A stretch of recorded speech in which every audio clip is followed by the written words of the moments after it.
नमस्कार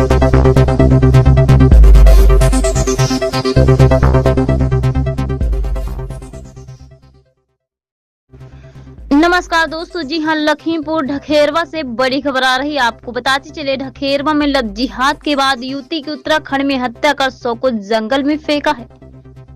इतना ही नहीं, आपको बताते चले, पुलिस ने 4 आरोपियों को दबोचा, जिसमें मुठभेड़ में मुख्य आरोपी आसिफ के पैर में लगी गोली। आप देख रहे हैं अब तक न्याय न्यूज चैनल। हमारे संवाददाता क्रांति मिश्र ने जानकारी देते हुए बताया कि क्षेत्र में लव जिहाद के बाद युवती की उत्तराखंड में हत्या कर शव को जंगल में फेंकने के बाद बड़ा मामला सामने आया है। 4 दिन से लापता युवती को बुधवार शाम शव बरामद होने के बाद जहां परिवार में कोहराम मच गया, तो वही क्षेत्र में लव जिहाद की घटना आग की तरह फैल गई। इसके साथ ही घटना में संलिप्त 4 आरोपियों को पुलिस ने दबोच लिया है। मामला 2 संप्रदायों के बीच होने के कारण गांव में शांति व्यवस्था की दृष्टि से पुलिस बल तैनात कर दिया गया है। आपको बताते चले, पढ़ुआ थाना क्षेत्र के गांव गौरिया निवासी एक हिंदू समुदाय के ग्रामीण की 18 वर्षीय पुत्री को गांव के ही आसिफ उर्फ छोटू ने अपने प्रेम जाल में फंसाकर 26 जनवरी को उत्तराखंड के देहरादून भगा ले गया, जहां पर परिजनों की शिकायत के बाद से पुलिस लड़की की तलाश में ताबड़तोड़ छापा मारा कार्रवाई शुरू किया गया। इस बीच बुधवार शाम पुलिस ने आरोपी को निशानदेही पर युवती की लाश उत्तराखंड के जंगल से बरामद कर लिया। इतना ही नहीं, आपको बताते चले, युवती की मौत की सूचना के बाद परिवार में कोहराम मच गया, गांव में सनसनी फैल गई। आरोपी गौरिया गांव का निवासी है और कई सालों से परिवार सहित देहरादून में रहता है।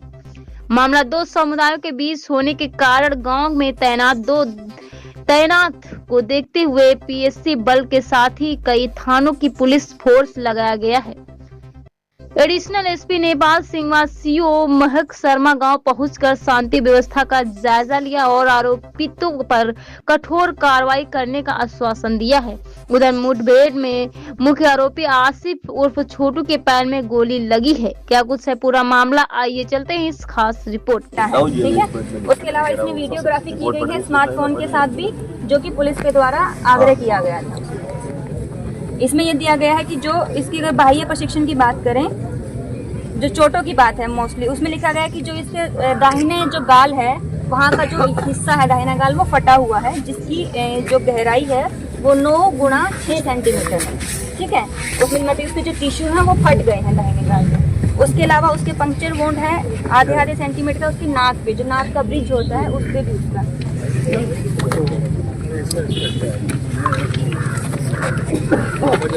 वीडियो बनाना लोग एक साइड हटा जाए, आप सब एक तरफ आ जाओ। ठीक है, उसे फेस का इधर का हो गया, नाक का हो गया। उसमें लिखा है कि मल्टीपल रेसिडेटेड वुंड्स है on deep and left side of. ये लिखा है कि जो उसके सर पे भी हल्के से और गहरे जो फटे हुए उसके निशान हैं, हो सकता है जो भी कुछ हुआ होगा वहाँ पे, तो सर पे भी उसके घाव मिले हैं। उसके अलावा इसमें कान में से उसके खून आया था और उसके जो बायां कान था उसमें रेत भरा हुआ था। उसके अलावा जो उसका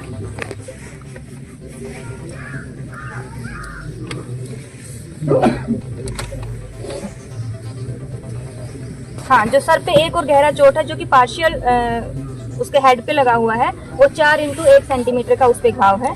उसके अलावा इसका है लिगेचर का मार्क है, मतलब कि जो यहाँ पे जो कसने के बाद जो मार्क बनता है, दुपट्टे से लाल रंग का मार्क्स है, जो दुपट्टे से ऑफ 195 सेंटीमीटर × 3 सेंटीमीटर का उसके गले पे भी निशान है। उसके अलावा ब्रेन में कुछ ऐसा पाया नहीं गया है कि ब्रेन कुछ खराब हुआ हो उसका। रीढ़ की हड्डी वगैरह सब कुछ ठीक है, मेरुदंड उसका सब कुछ ठीक है।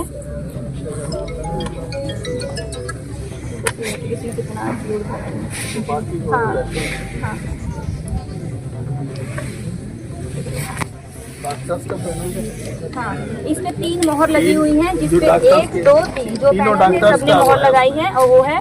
और जो मृत्यु का कारण बताया गया है कि उसकी मृत्यु दम घुटने से हुई है, उसकी मृत्यु से पहले उसका गला घोटा गया, जिसके फिर कारण उसकी उसके मृत्यु। दम घुटा है और तब उसकी मृत्यु हुई। कॉज ऑफ स्ट्रेंगुलेशन उसमें आया है, पूरा स्पष्ट उसमें लिखा है। जो चोटें हैं जो आप सोच रहे हो कि जिस चोटों की वजह से फेस ये है, पे, कान पे, मुंह पे, नाक पे जो भी आया है वो सब इसमें वो लिखा मरने हुआ वाली है। चोटें नहीं होती है। इसलिए कंक्लूजन जो लिखा जाता है कि वो स्ट्रांगली के ये गला दबा करके इसकी हत्या की गई है। क्योंकि जब आदमी को कोई पकड़ के ऐसे पकड़ेगा तो इधर उधर कोई छिड़ा झपटी कहीं गिरेगा, नीचे करेगा, हर एक आदमी को कोई मारा नहीं जा सकता है। तो ये वो वाली चोटें इसमें वो दर्शाई गई हैं, सारी चीजें हैं। लेकिन मेन इसको जो स्ट्रेंगुलेशन आया, गला दबा करके मारा गया है। हाँ, ये मे- पीएम की कॉपी PM है, की 3 कॉपी है। डॉक्टर के पैनल से हुआ है, वीडियोग्राफी इसमें की गई है, सारी चीजें अवेलेबल हमारे पास एक रखी है। सवाल आपसे है कि जैसे परिजनों का जो आरोप था कि जो है रेप का जो आरोप लगा रहे हैं, क्या रेप की पुष्टि हुई कि नहीं हुई? देखिए, इसमें रेप की पुष्टि नहीं आई है। इसमें- जो उसकी यूट्रस है वो एकदम मतलब उसमें कुछ भी नहीं पाया गया, ना ब्लड पाया गया, ना ही उसमें सीमन पाया गया, एकदम खाली है। लेकिन परिजनों ने हमें जो वो दिया था, एप्लीकेशन दी थी, उसमें उन्होंने बताया था कि हमारी बिटिया के साथ ऐसे हुआ है। तो उनके बयान के आधार पे हमने उनका भी उस बात को उसके बयान के आधार पर हमने सुन लीजिए, जो इन्होंने दिया था, एक तहरीर बाद में दी थी, पहले जो तहरीर दी थी उसमें ऐसा वो नहीं दिया था, लेकिन बाद में कल इन्होंने जो परसों तहरीर हमको दी, उसी पे हमने सेक्शन भी बढ़ाए। तो उसमें मर गई तो लड़की 103 जो कि नए BNS के आधार पर उसमें सेक्शन बढ़ाया गया, और हमने 376 जो बढ़ाया इन्होंने दिया था उसको भी हमने बढ़ोतरी की गई। और उसके बारे में भी सुन लीजिए कि आप मेडिकल में अगर कोई चीज नहीं आई है, सुप्रीम कोर्ट की रूलिंग है कि कहने के मुताबिक ही केवल 376 बढ़ाया जा सकता है, उसको कम नहीं किया जा सकता है। आपको कोई गलत फहमी हो रही हो, महिला अगर बोल रही है या है, उसके तो ये parents परिजन बोल बोल रहे रहे हैं, हैं। नाबालिग लेकिन आपने हमारी- देखा कि बहुत सी लड़कियां मेडिकल नहीं कराती हैं, उसके आधार पर कभी 376 को डिसाइड नहीं किया गया है, ना कोई वो है। तो आप इस चीज को बिल्कुल निश्चित है, जो सेक्शन लगे हैं सही तरीके से लगे, कोई भी सेक्शन हटाया नहीं जाएगा, और बढ़ोतरी की जा सकती है, घटेगा कोई नहीं। सर एक सवाल और है मेरा छोटा सा कि जब रेप की जो पुष्टि नहीं हुई है, फिर भी जो इस लड़की की जो हत्या की गई, तो किस कारणवश जो है इसकी हत्या की गई है? क्या इसका वजह रहा जो लड़की को जो कि तहरीर भी थाने को जो दी गई थी, हाँ। उसके बाद पुलिस का क्या एक्शन रहा जो अभी तक जो है देखिए, इतनी बड़ी घटना मेरा को मानना अंजाम है हो गया है? इन्वेस्टिगेशन का विषय है। वैसे आप लोगों को यहाँ पे बताने का कोई मैं नहीं समझ रहा हूँ कि ये ऐसी चीज है कि इन्वेस्टिगेशन में है, लेकिन मैं फिर भी आपको बता देता हूँ कि कोई आदमी अगर जा रहा है, उससे कोई ये सोच करके कर रहा है, जिसमें कि एक महिला थी, नहीं, ठीक है, एक महिला गायनोलॉजिस्ट थी, बाकी दो आदमी। साइड हो जाएंगे। ये साफ साफ उसमें लिखा हुआ, मैं आपको पढ़ के भी सुना दूँ, ठीक है। मंगवाओ भाई।